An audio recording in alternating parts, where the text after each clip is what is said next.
Hell yeah, you guys make some noise. Woo! Oh my God.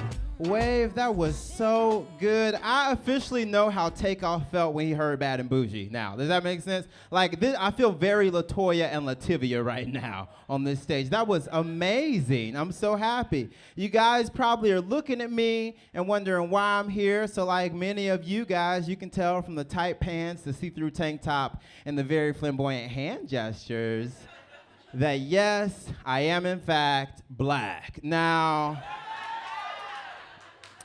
I know that some folks might have gone through a black phase in college. I know some people might have a friend that they secretly suspect is black, but his kids don't know. And I'm pretty sure some people out here have accidentally listened to Earth, Wind, and Fire. Do you remember? Not only black, you guys, I am also a feminist. That's right.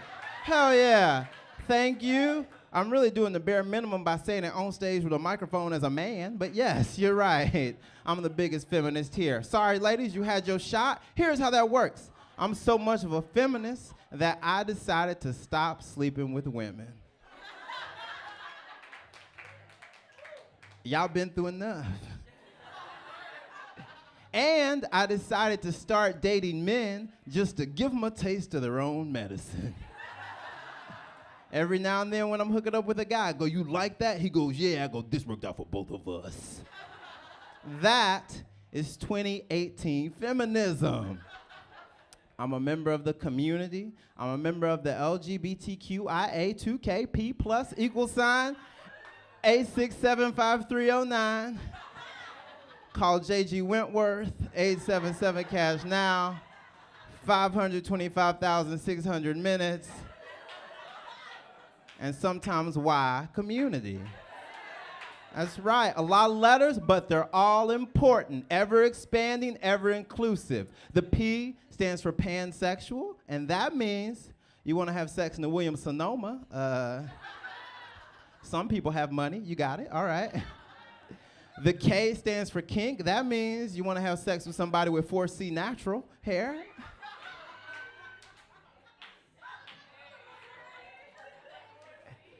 Just take your pick, I guess. The B stands for bisexual. Any bisexuals out there? Anyone? Hell yeah, make some noise. Yeah, you can, yeah, that's right. The Q don't stand for quiet. Thank you. I like that. I like when I see bi visibility. I'm a little bit bisexual myself. I used to date women because we've all made mistakes. And listen, I love women. Look, this is what I'll say. I could do it. I could go back if I had to. Well, what I'm saying is, for me to sleep with women again, it will be a lot like LeBron James going to the Lakers. It's gonna take a lot of money. Ultimately, I ain't gonna be happy, and she ain't gonna get no ring. So, but it'll be fun while I'm there. Listen, okay, I like to think of the female body the same way I think of the South. I'm from there, and I've visited. But I don't know if that's where I want to raise my kids.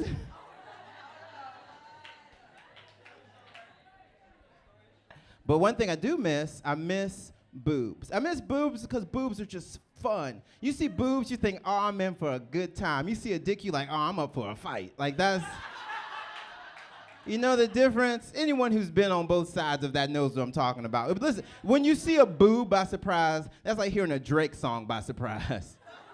You go, oh, I like this. Softer than I remember. And seeing a dick by surprise, that's like hearing a DMX song by surprise. You go, listen, I don't know what happened, but things got aggressive fast.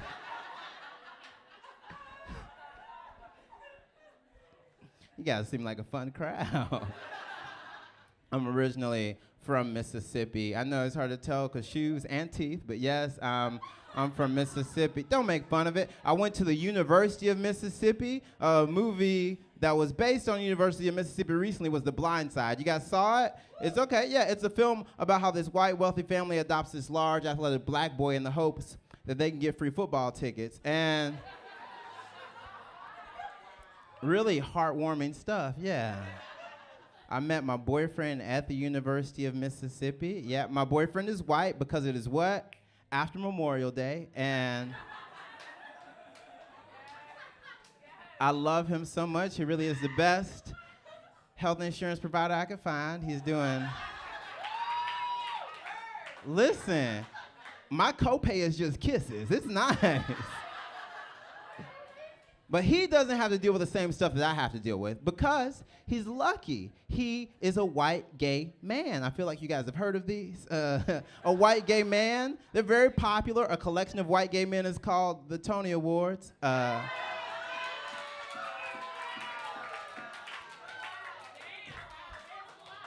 I am a black queer man, also known as a gospel choir director, and a collection of me is what's known as a Beyonce concert.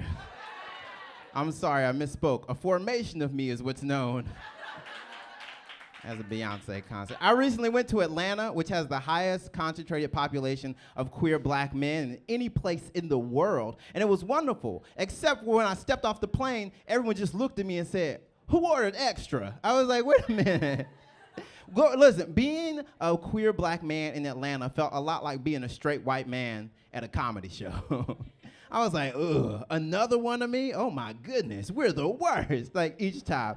But here's the funny thing though, here's the funny thing. As a person that's black and queer, I know that I have to deal with racism and homophobia, sometimes at the same time. It means that when white women see me, they instinctively clutch their purse, but they have to compliment mine like that. Means that people are afraid I'm gonna break in their house and zhuzh it up a bit like that. And that's what I do when the police show up. I just zhuzh it up a bit. Heel pop, wrist drop, stop the cops. And I just say very flamboyant things to the arresting officers. They say, "We're gonna need backup." I say, "Don't threaten me with a good time." They say, "Get the handcuffs." I say, "I brought my own." I'm on the ground, read him his Miranda rights. I'm really more of a Samantha like that. I'm kidding. They would never say, "Read me my Miranda rights." Y'all don't watch the news. What's funny is that whenever I do shows like this, I usually go perform for crowds that are pretty straight. So I'm going to ask a question, kind of personal. Are there any straight people here? Any straight people? Make some noise. Ooh, how brave. Ooh. I'm proud of you. Listen, I consider myself an ally to the straight community, yes. I do a lot of straight outreach, usually in bathrooms. I used to hook up with a lot of straight guys because, like I said, I went to undergrad. And the best part about straight guys is whenever you hook up with them, they always sound like R. Kelly at the beginning of Remix to Ignition. They're always like, now usually I don't do this, but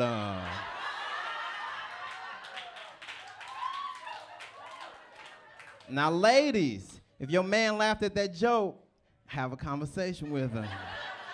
Because that means that he likes R. Kelly. Can't have that. I recently moved to a neighborhood that I would describe the same way most white people describe me. My new neighborhood is urban, but safe. Is that? Urban but safe. That's like having an extensive sneaker collection, but it's all New Balances. Like urban but safe. That's like seeing me with my Beats by Dre headphones and my hoodie up walking on the subway and someone says, "Hey man, what are you listening to?" And I go, "Mumford & Sons." Like that's... Now I know some white people in here just went, "Who the hell told him about Mumford & Sons?" And some white people in Brooklyn probably just went, "Who the hell still listens to Mumford & Sons?" And all my black folks just went, "Hey, bruh, what the hell is a Mumford & Sons?" Like the TV show from the 70s with Red Fox, Mumford & Sons? Nah, it's been close to 10 years since I came out. 10 years since I came out. Thank you so much. And I'll end with this. I remember calling my mother on the day that I wanted to kind of affirm my sexuality. I knew I'd been doing theater for years. I knew, but I just hadn't voiced it. I didn't know how to articulate it. So I called my mom. I said, "Mom, first of all, happy birthday. Secondly, I have something to say, but I don't know how. So I'm just gonna.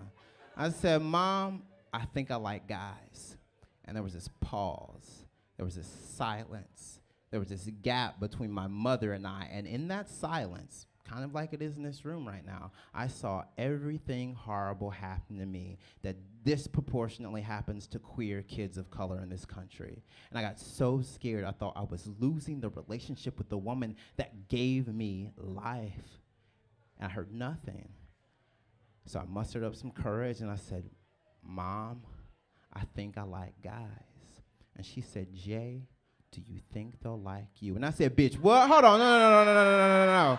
We're not about to do this, not on this day. I just came out. She said, baby, you got to do something about this. Have you seen these gay guys? I said, Mama. She said, you're going to have to stop wearing New Balances. Mama. And stop listening to Mumford & Sons. Mama. I'm Jay Jurden. Thank you.